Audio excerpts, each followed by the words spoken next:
Merci, bonjour à tous. Avant de commencer mon commentaire, je tiens à remercier les organisateurs pour m'avoir invité pour faire ces commentaires. Et en deuxième lieu, je voudrais féliciter mes collègues Corinne et Rémi pour avoir fait un bilan très bien dressé du débat sur la démocratie environnementale. Vous avez déjà entendu que le français n'est pas ma langue maternelle, donc je serai obligé de parler un petit peu plus lent que mes deux collègues. J'espère que ça ne vous gêne pas et j'espère d'être aussi compréhensible que possible. Ce que je voudrais évoquer sont 4 points. Je voudrais évoquer 2 points de commentaire sur l'analyse de Larue et Barbier, et puis essayer de dresser en 2 autres points une sorte de refocalisation ou de déplacement, si vous voulez, du champ de la recherche sur participation et environnement. Premier point de commentaire, bien que l'article est très bien dressé, le bilan est très bien dressé, bien sûr, l'article a ses limitations. Une de ces limitations est très claire déjà dans le titre. L'article est entitré « Démocratie environnementale et territoire ». Et donc les auteurs, délibérément, ont choisi d'aborder le problème de la démocratie environnementale sous un angle territorialisé. Rien de mal avec ça, sauf que je crois, on a discuté déjà des effets à long terme de la participation.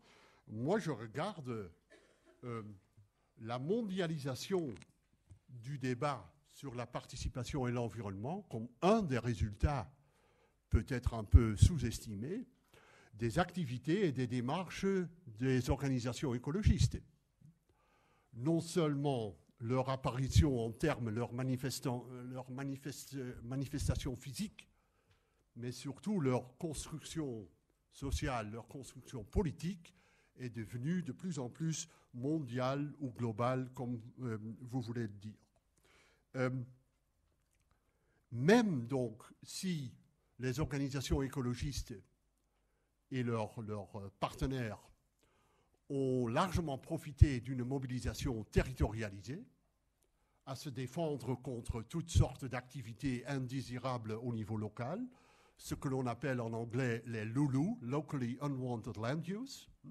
Même s'ils ont profité, ils ont, pour ma part, réussi à faire une redéfinition des enjeux environnementaux sur le niveau global, sur le niveau mondial. De ce point-là, je crois qu'il faut redéfinir la question environnement et participation. La deuxième limitation du texte de Barbier et Larue est moins évidente, mais on en a déjà parlé ce matin. Leur analyse, en fait, part de l'hypothèse d'un contexte institutionnel plus ou moins stable, plus ou moins fixe, plus ou moins connu. Là que pour ma part, tandis que pour ma part, je crois qu'on assiste, ou qu'on a assisté ces dernières décennies, à au moins 2 évolutions, 2 tendances majeures dans le monde qui me semblent assez pertinentes pour notre débat. L'une, bien évidemment, a été déjà mentionnée, c'est-à-dire la tendance de la globalisation, de la mondialisation aussi, en ce qui concerne la prise de décision sur l'environnement, sur la qualité de l'environnement. On connaît tous la conférence de 92 où l'on s'est mis d'accord sur la convention sur le changement climatique et sur la biodiversité. Et je crois que depuis là, et c'est presque 20 ans, depuis là, il y a une longue tendance de globalisation des discussions, des débats, des enjeux de l'environnement. Deuxième élément, là encore, c'est Dominique Pestre, je crois, qui a mentionné ce matin le mot néolibéralisme. on assiste quand même depuis 20 ans, 25 ans, à une tendance, à une sorte de repositionnement des interrelations entre l'État, la société civile et le marché. Ça m'a frappé de voir dans la liste présentée par Corinne et Rémi, s'il parle, au moment où il parle des effets sur les différents acteurs concernés, qu'il y a des acteurs de la société civile, oui, qu'il y a des acteurs du sphère politique, oui, mais qu'il n'y avait aucun acteur du marché dans cette liste-là. Ces deux forces motrices, ces deux tendances, la globalisation d'une part et la marchéisation, pour inventer un mot néologiste en français, ces deux tendances, il me semble, ont conduit à une sorte de relocalisation, à un déplacement des centres du pouvoir. Et si le centre du pouvoir s'est déplacé, par hypothèse, pour un moment, je le mets en hypothèse, si le centre de pouvoir s'est déplacé, il y a toutes sortes de raisons pour étudier en détail des nouvelles formes de participation qui en découlent.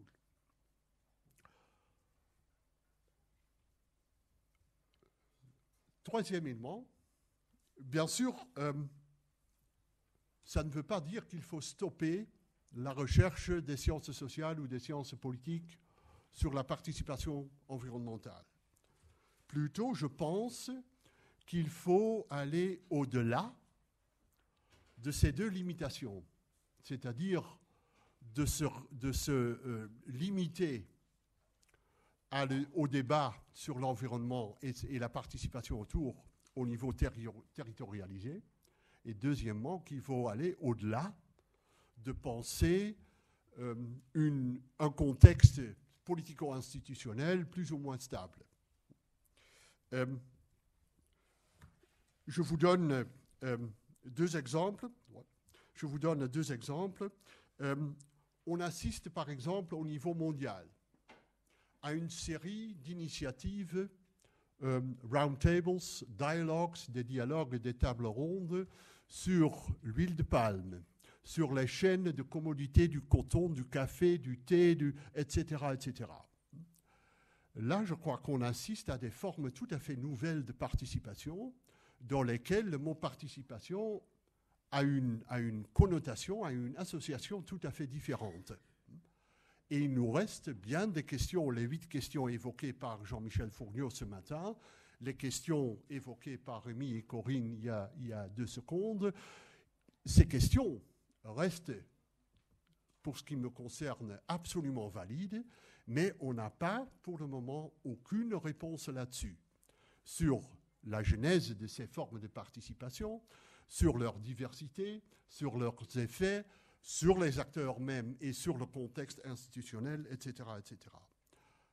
Et là, on se trouve face à un contexte qui a été labellisé par certaines de nos collègues comme un vide institutionnel relatif. C'est-à-dire, on voit en même temps des représentants des entreprises Unilever, Shell, Monsanto, Dow Chemical, dans des négociations avec Greenpeace, Friends of the Earth, World Wildlife Fund, Amnesty International et autres. Et on voit à la fois qu'ils sont en train de dessiner des règles de jeu, en des termes d'Ostrom, des règles d'accès, des règles de représentation, des règles de décision, des règles de contrôle, etc. Et en même temps, ils sont en train de régler, de monter un truc résultant dans un système de certification, dans des standards, quoi qu'il soit. Et donc, on voit là, en même temps, la création ou l'émergence d'une structure institutionnelle qui s'institutionnalise petit à petit, et en même temps, on voit qu'on est en train de lier, je n'ose pas dire d'intégrer, mais de lier l'enjeu environnemental à des enjeux qui concernent les droits de l'homme, la pauvreté, le développement, l'aide internationale, les relations nord-sud, etc., etc. Et pour ma part, c'est là qu'il faut faire de nouvelles recherches sur la participation. Dernier point, Monsieur le Président. L'on pourrait penser que ce Monsieur Leroy venant des Pays-Bas vient juste nous dire qu'il faut mondialiser notre focus sur participation et environnement. Non, non, non, non. J'ai juste voulu utiliser ce phénomène de la mondialisation pour arriver à un point qui me semble essentiel, c'est-à-dire que au niveau local, au niveau régional, un peu partout en Europe, un peu partout en Amérique, je vois en fait les mêmes mécanismes, les mêmes formes d'une participation nouvelle.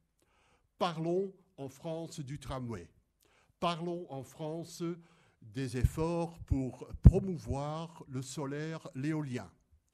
Parlons aux Pays-Bas sur l'eau. Partout, je vois des nouvelles formes de participation, des nouvelles plateformes qui s'installent et qui ont, pour ma part, un caractère tout à fait différent de ce que l'on a vécu dans les années 70, dans les années 80 et 90. Et je crois, au-delà du bilan de Corinne et de Rémi, il s'ouvre là, pour ma part, un champ nouveau de nos recherches. Merci de votre attention.